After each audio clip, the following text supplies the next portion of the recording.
Bienvenue à toutes et à tous. Aujourd'hui, on plonge au cœur du dynamisme sénégalais et plus particulièrement, on s'intéresse aux femmes. Celles qui, en 2025, marquent les esprits par leur influence, leur réussite et leur fortune supposée. Qui sont-elles, ces figures qui façonnent l'économie ? Bonjour, oui, c'est un sujet passionnant, mais il faut tout de suite apporter une nuance, une clarification importante. Établir un classement financier précis, chiffré, au Sénégal, c'est très compliqué. Ah bon ? Pourquoi ça ?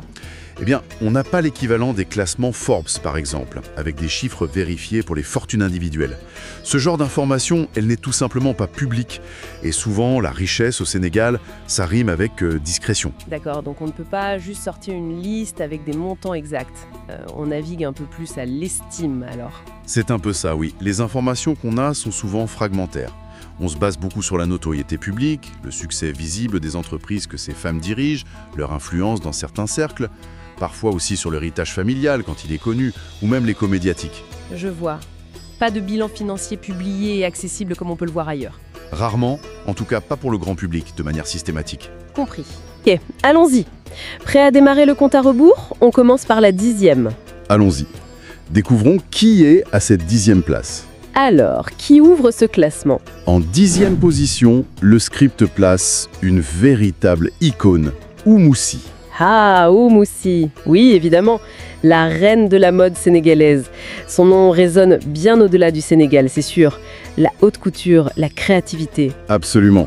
Et le script soulignait qu'elle est bien plus qu'une styliste. C'est une entrepreneure culturelle de stature internationale. Ses défilés ont marqué les esprits partout dans le monde. Elle a vraiment bâti ce qui est décrit comme un empire créatif. Un empire créatif ? C'est-à-dire ? Ça va de la mode, bien sûr, mais aussi au cinéma, elle fait des costumes, elle s'est intéressée aux nouvelles technologies très tôt. Son rôle pour promouvoir la mode sénégalaise, et africaine en général, est juste fondamental. Une influence considérable dans tout le secteur créatif. D'accord.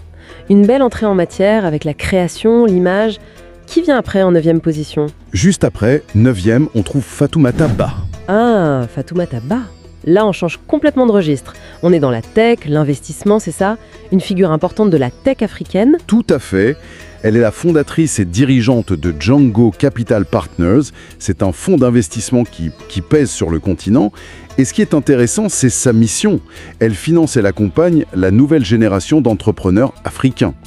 Avec un accent particulier sur les boîtes technologiques qui essayent de répondre aux défis locaux.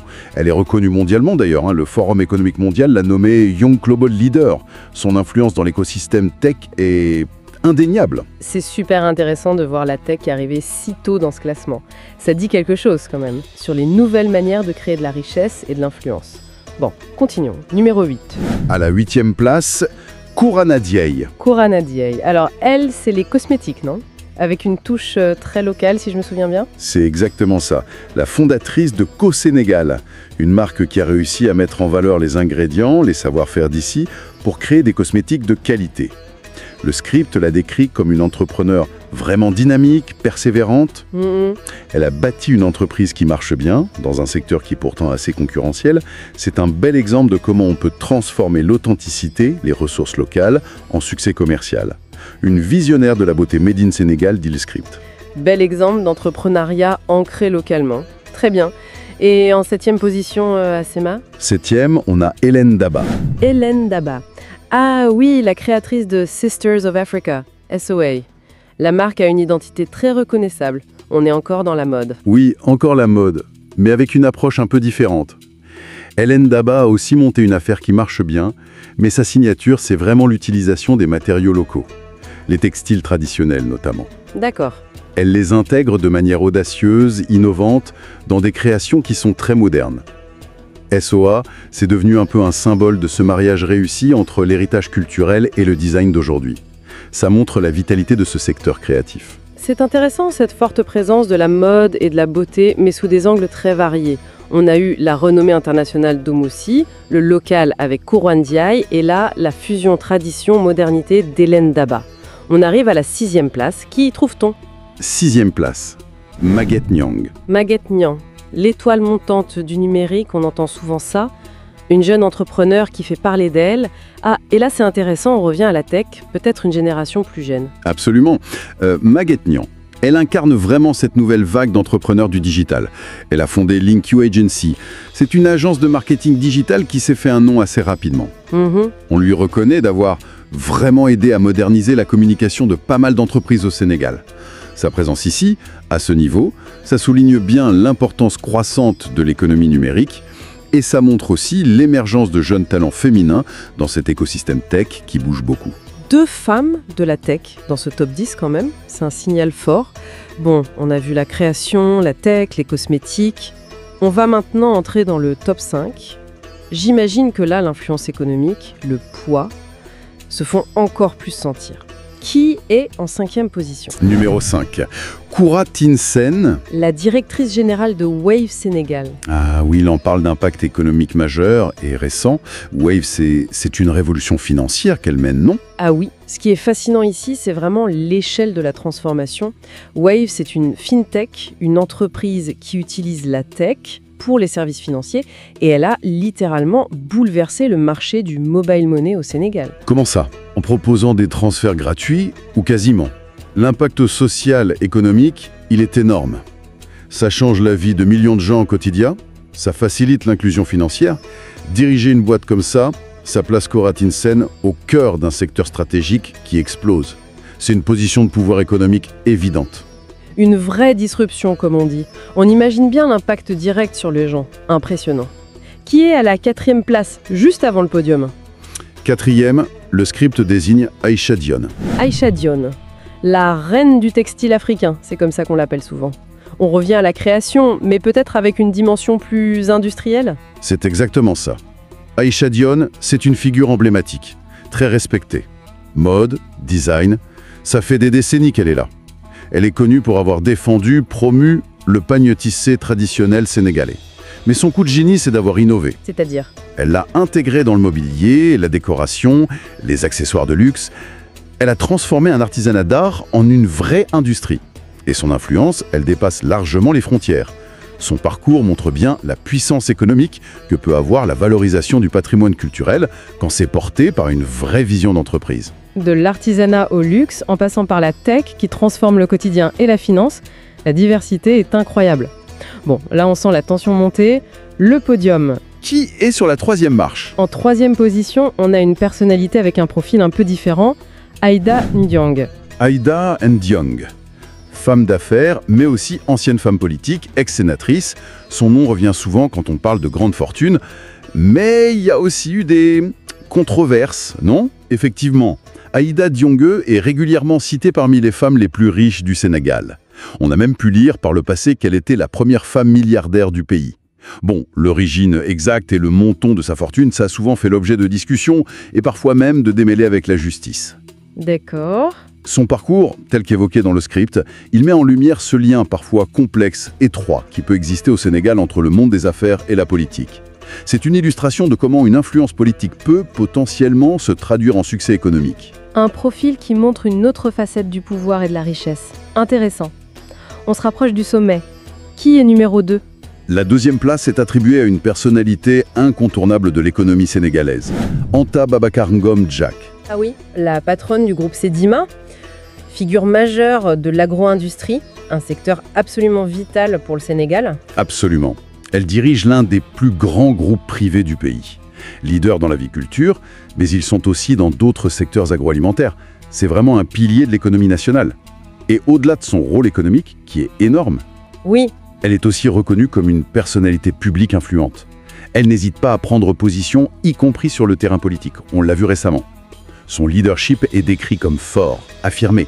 Son influence est considérable, tant économiquement que dans le débat public. Une chef d'entreprise puissante et une figure publique de premier plan, on y est, le sommet de ce classement, qui est désigné, selon ce script de documentaire, comme la femme la plus riche ou la plus influente du Sénégal en 2025. Alors là, la source, elle adopte une approche assez particulière, révélatrice même. Elle ne donne pas de nom explicitement pour la première place. Ah bon? Comment ça? La description donnée est celle-ci, je cite en substance. Et enfin, au sommet, celle dont l'héritage familial et l'influence économique continuent de façonner discrètement mais puissamment l'économie du pays. Une femme d'affaires dont le succès est immense, mais cultive la discrétion. Fascinant. Pas de nom, mais une description qui parle d'héritage, de puissance discrète. Qu'est-ce que ça veut dire? Pourquoi ce choix, à votre avis? C'est très significatif, je pense. La description met en avant plusieurs choses. L'héritage, ça suggère une fortune peut-être transmise, consolidée sur plusieurs générations. La puissance économique réelle, profonde, façonner l'économie, c'est fort. Et puis, surtout, cette fameuse discrétion dont on parlait au début. Oui. Le fait de ne pas la nommer, ça renforce cette idée que la très grande richesse, au Sénégal, elle n'aime pas forcément être sous les projecteurs. On peut y voir une marque de respect pour cette discrétion, ou peut-être une reconnaissance qu'il est difficile de cerner précisément les contours de ces très grandes fortunes. Ça soulève une question importante, en effet. Oui, comment on mesure vraiment l'influence quand elle s'exerce loin des regards? Mais même sans nom, son parcours est présenté comme une inspiration incarnant la résilience, la vision stratégique. Une fin de classement qui nous ramène à la complexité dont on parlait au début. Mais au final, ce top 10 tel qu'il est présenté dans cette source, il nous donne une image incroyablement riche, diversifiée. Mode, tech, finance, agro-industrie, cosmétique, le lien avec la politique. Ces femmes sont clairement des pionnières. Alors qu'est-ce qu'on retient de tout ça globalement? Au-delà de l'argent, même si c'est le thème de départ, ce qui frappe, c'est l'impact. Ces 10 profils, ils montrent une capacité incroyable à innover, à bâtir des entreprises solides, à diriger dans des secteurs compliqués et parfois même à transformer complètement certains marchés. Elles ne sont pas juste riches. Elles sont plus que ça. Oui, elles sont des actrices majeures du développement économique, social aussi. Elles incarnent un leadership féminin puissant. Elles sont d'une certaine manière des architectes du Sénégal d'aujourd'hui et de demain. Et même si on ne peut pas mettre un chiffre exact sur leur fortune... Exactement. Même si ce casse-pont financier strict est quasi impossible, et peut-être même pas le plus important au fond, ce qui est essentiel, c'est de reconnaître leur rôle, leur influence, leur contribution. Elles ouvrent des portes, elles brisent des plafonds de verre, elles créent de la valeur, des emplois, et elles inspirent sûrement des milliers d'autres femmes, de jeunes filles. Leur succès, il a une portée bien plus large que leur compte en banque. Tout à fait d'accord. Et peut-être pour finir, une petite question pour réfléchir. Au-delà de ce classement précis qu'on a exploré, est-ce que le succès et l'influence de ces femmes, et de toutes les autres qu'on n'a pas citées, ne sont pas en train de redéfinir les modèles de réussite? Pas seulement au Sénégal, mais peut-être sur tout le continent. Quelle pourrait être la prochaine étape, le prochain chapitre pour l'entrepreneuriat féminin dans cette région si dynamique? C'est une excellente question pour conclure. L'émergence, la consolidation de ces figures féminines au sommet, ça change forcément les perceptions, les ambitions, les possibilités. Elles contribuent à façonner une économie qui pourrait être plus inclusive, plus diversifiée et peut-être plus résiliente. Regardez l'évolution de l'entrepreneuriat féminin en Afrique, avec le Sénégal comme un pôle majeur, c'est regarder une des transformations les plus passionnantes de notre époque, c'est certain.